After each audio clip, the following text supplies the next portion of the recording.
Hi everyone, and almost Shabbat Shalom.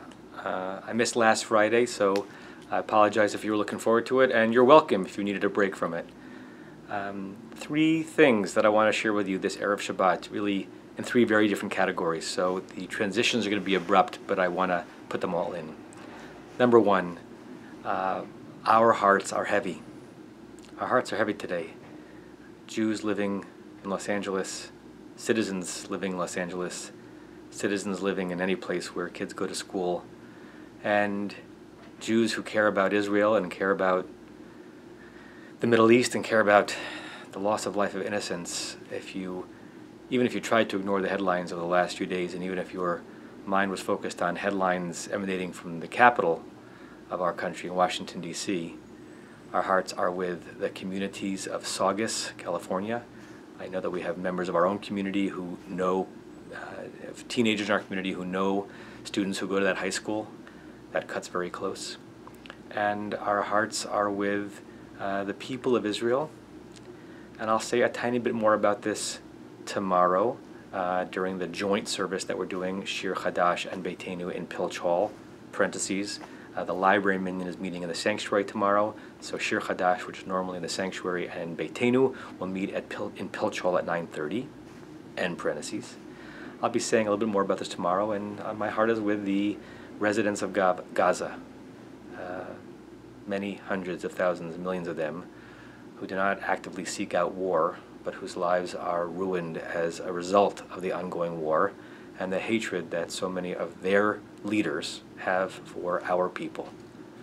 It hits close to home for me, it hits close to home for all of us, always, those of us who have children in Israel. Some of you have children who are in the army in Israel. Some of you have children who are in the army near Gaza in Israel. All of us who have Israel in our hearts weep at what it means to have a single rocket being sent indiscriminately into the neighborhoods of Israel, let alone hundreds. I'll say more about this tomorrow, but I wanted to start by saying that a piece of my joy of Shabbat is deadened and dampened because of the local tragedy and because of the situation happening in Israel. And I pray, as always, for peace and for sanity. Abrupt change. As of today, there will be a live link to sign up for Kol Tefillah 3.0, which if you are not aware of it, is the third iteration in 3 years of the National Conference on Prayer and Spirituality and Meditation that Temple Beth Amos hosted. It was a lark of an idea a few years ago. We put out a conference, nearly 100 people came. We did it again last year, and we're doing it again this year. The last weekend in January, which coincides with the first weekend in February, I think it's January 31st to February 2nd, Jewish leaders, professional and lay people from around the country and from around the area will come spend Shabbat with us in immersive experiences, trying to see all the different ways that our hearts can be moved and touched by prayer and by the life of the Spirit. And of course, we want as many Beth Am members to come as well, and there are different ways for you all to sign up and to participate in some or all of the conference as radically inexpensively as possible. Plus, if you live nearby the synagogue and you're able to host some people who are coming into town, that would be a great thing because we're offering home hospitality to anybody who wants it. So that link will go live soon. Look for it. We're so excited. Third abrupt thing. Parshat Vayera. That's the parsha that we're in, and mostly I want to spend these videos doing Torah.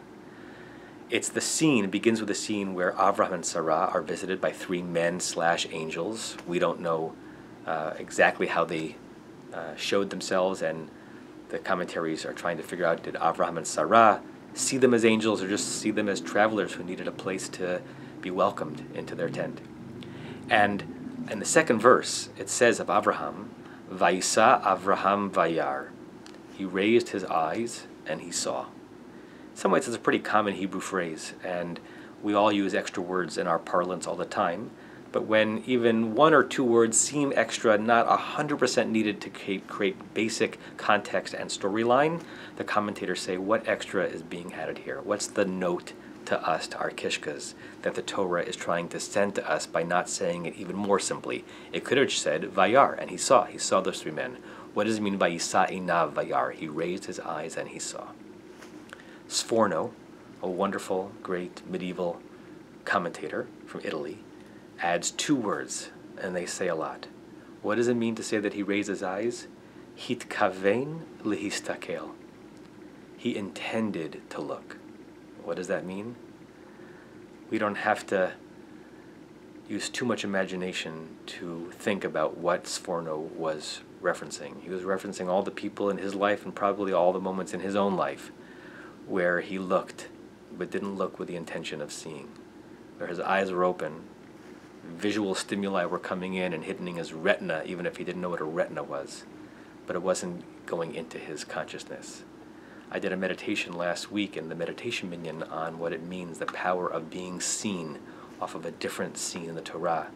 And here we come back again. Why did Abraham see those men? Because he was intending to look and to see people in need as they walked by his tent. Someone else whose eyes were open but whose heart was not may have let those 3 men go by.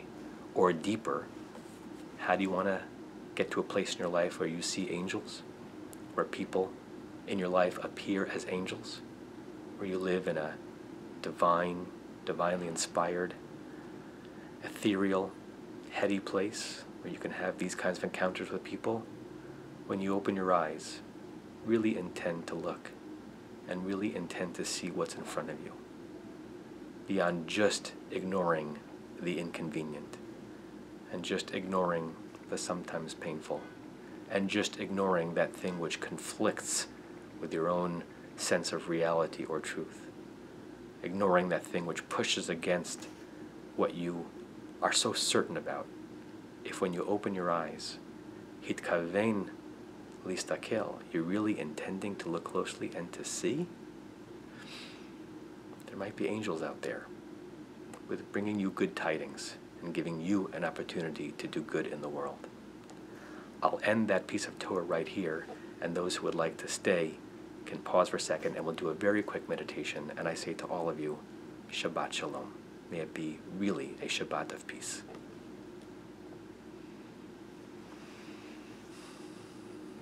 If you're still with me, hi. Hope you're sitting down. This one will be quicker than usual. I do want to ask you to close your eyes. I'm not going to do all of the preliminary setups that I sometimes do in the meditation, but you have to do some for you to get yourself in a meditative place. Have your feet be solidly but gently on the floor. Your hands palm down on your legs or palm up, showing openness and embrace. Without changing your breathing, just notice it. And any time over the next few minutes, if you feel your mind wandering and or you intentionally want to leave the train of thought that I'm leading you on, just go back to your breathing. Neshima in, breath in through your nose. Neshima out, breath out through your mouth. With each of those neshimot, each of those breaths being your soul, your neshama.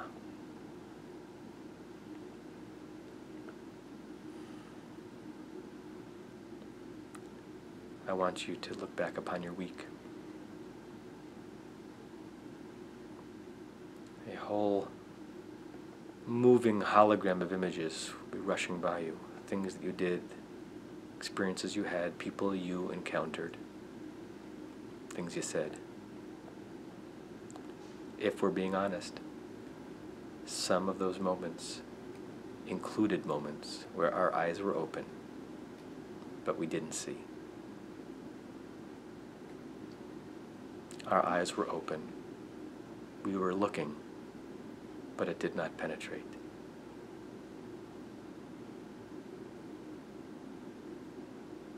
Choose one of them. Be as open or honest with yourself as you can be. No one knows what you're thinking right now. There's no reason to hide from yourself.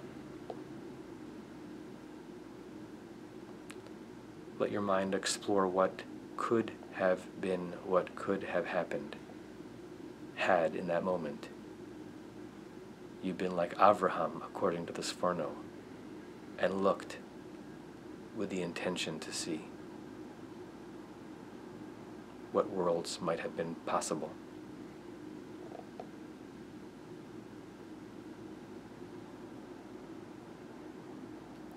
And my charge to you for this Shabbat is that we convert any regret, any wistfulness regarding when and whom we did not see last week into great kavanah, built from that same roots for no uses, lehit kavein, great kavanah, great intent, at least for this Shabbat, as we complete this week and start the next one, that when we take the moment to lift our eyes to a friend, to a child, to a spouse, to someone anonymous, to someone who might have something to offer us, to someone who might need something from us. If we're going to open our eyes, let us make sure that we intend to really look and to see, and have that be our intention for this Shabbat.